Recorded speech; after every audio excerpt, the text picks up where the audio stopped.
Now to Syria, and the first US diplomats to visit the country since the fall of the Assad regime have arrived in Damascus.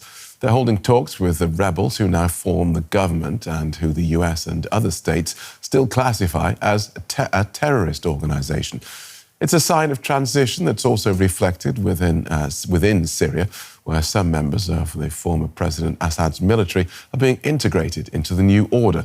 They've been told to hand over their weapons or face prosecution, and many say they're happy to do so. One former general from the western city of Homs has been speaking to our correspondent, Mohamad Chreyteh. Isa al-Yassin was a general in Bashar al-Assad's army. He's here looking for redemption, with many other officers from the now defunct regime, all seeking a new beginning in a new Syria. Isa served in the military for 38 years. He says he was in the Air Force Defense Division and did not take part in Syria's bloody civil war. I'm not scared. Why would I be? Things are going well, and no one hurt us. I'm going out all the time, and no one stopped me or questioned me. But I'm here for a settlement, so that no one out of control could hurt me. Once I do this settlement, I'm free to go wherever I want.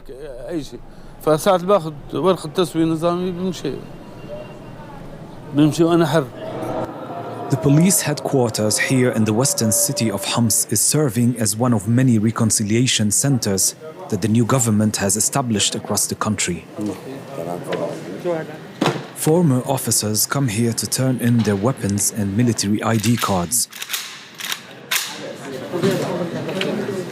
They stand on a photo of their old boss to pose for new civilian IDs. When they come here, ex-regime officers are given temporary receipts like this one. With these receipts, they are told they can go back to their daily life safely for now. The interim government says that later they will look into any alleged participation in crimes like torture. The new de facto authorities offer reassurances for those hesitant to show up. If they were not involved in atrocities, they can rejoin the army immediately if they want to. But those who have blood on their hands and were involved in violence against the Syrian people will be legally prosecuted. After that, they can be included in society and reclaim their civil rights. The streets nearby show the damage done by Syria's civil war, and evidence of atrocities surfaces every day. But the new caretaker government says everyone will get a second chance. Isa has accepted the new reality. It's a moment of surrender and survival. It's nearly time for me to retire anyway. I'm going back to a normal life. At this age, I can't work in reconstruction like the youngsters. So I have to look for office work, maybe in a supermarket or a mall, to do the finances.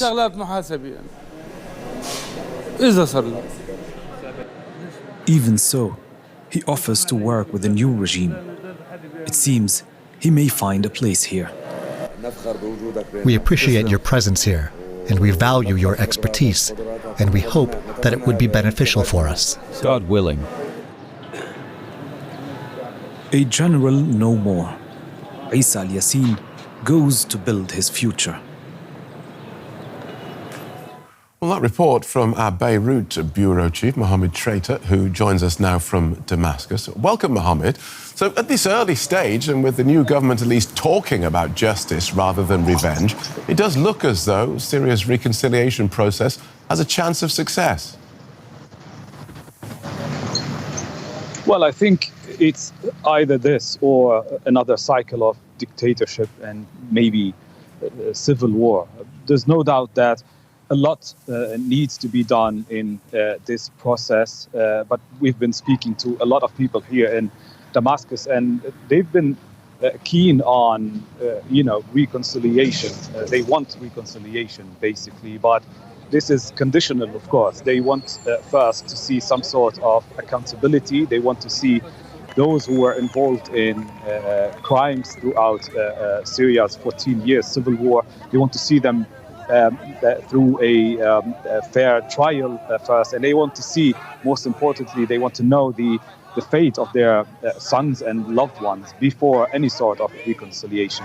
As for the new authorities' work, we've been spending some time in reconciliation centers like the one we visited in Damascus, and it's, we could see that work is underway. A lot of ex-officers are coming and offering their expertise. They want to work. They said they are ready to work with the new authorities, and the new authorities are showing some sort of tolerance at the moment. They said that they would actually need their expertise. They would work on this reconciliation, but again, only after they investigate them and they know that they weren't involved in war crimes. Right. And will these Islamist former rebels run Syria as a secular state?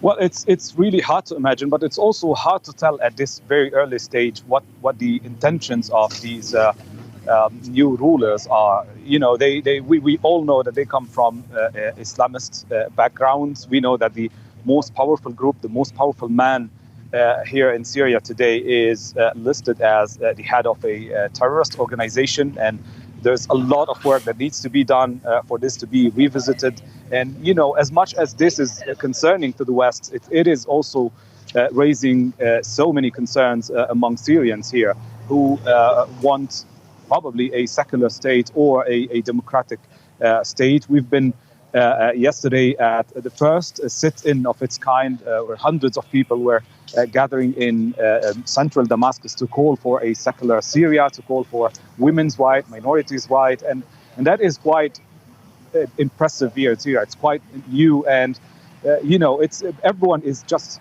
watching how the new authorities with this type of Islamist background will be dealing with these people. And there's also other voices. There's voices that want an Islamic rule, but that's the big challenge for the new authorities here. They need to find a solution that almost everyone is happy with. And a brief word then about what this government has said about the rights of women and the protection of minorities. Well, they've been sending mixed messages, mixed signals about this. Some of the signals were controversial. For instance, the spokesperson of the HTS group 2 days ago said that women maybe cannot be holding positions like, the Ministry of Defense, for example. That's what he said. Maybe because what he said is because of their physical capabilities and also emotional status, and that was very controversial here in Damascus, as much as what it was controversial in the West. Right. Also. Okay, thank you for that, Mohamad Chreyteh in Damascus.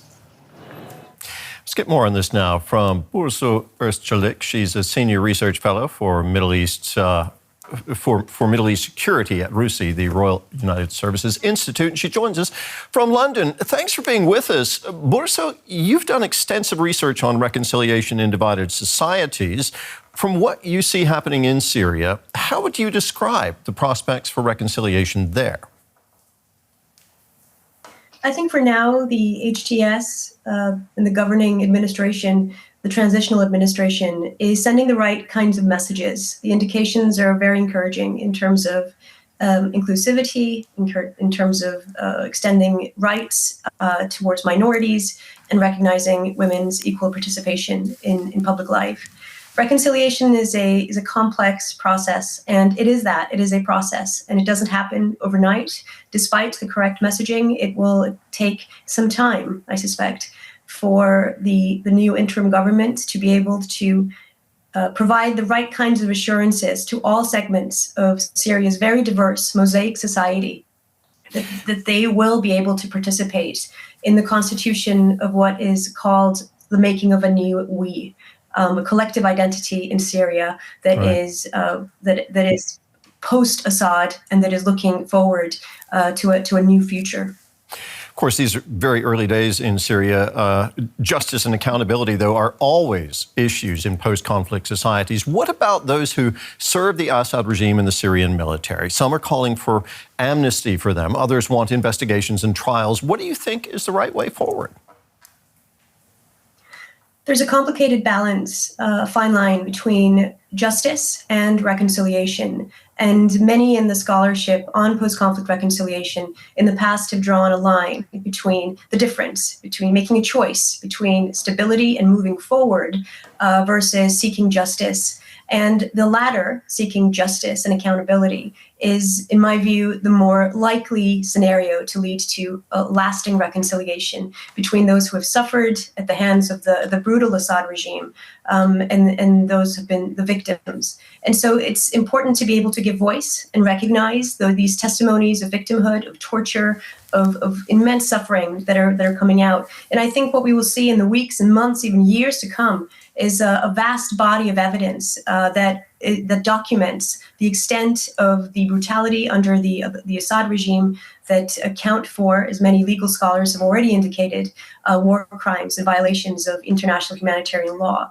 The question, of course, the big burning question is, will Bashar al-Assad, currently in Russia, will he be held accountable? Will he face justice? And without that having been done, what really will happen to the prospects of reconciliation inside Syria? Will these be simply superficial or skin deep without really going into the depths of what Bashar al-Assad must face in terms of his own crimes or alleged crimes? Now, as you know, delegates from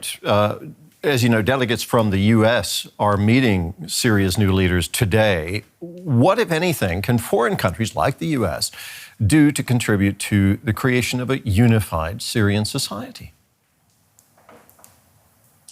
First and foremost, I think what's important to remember is that this is a Syrian-led process, and it must be respected as such. Foreign intervention, particularly U.S. military intervention in the region, of course, has a very mixed record, to put it mildly. And there needs to be lessons learned from Afghanistan, from Iraq, in terms of what not to do. So whilst it's important that external actors play a constructive role in the reconstruction of Syria's economy and its rehabilitation, I think it's very important throughout this process to emphasize that this must be a Syrian-led effort at the grassroots level all the way to the top of the leadership. U.S. interests in Syria are many. Of course, at the top of this list is how to engage with HTS, which is a prescribed terrorist organization, and methods going forward in terms of lifting some of the sanctions that stand in the way of Syria's hopes of reconstruction at the moment. Burcu, thank you very much for speaking with us. That was Burcu Ozcelik, Senior Research Fellow for Middle East Security at RUSI in London. Thank you.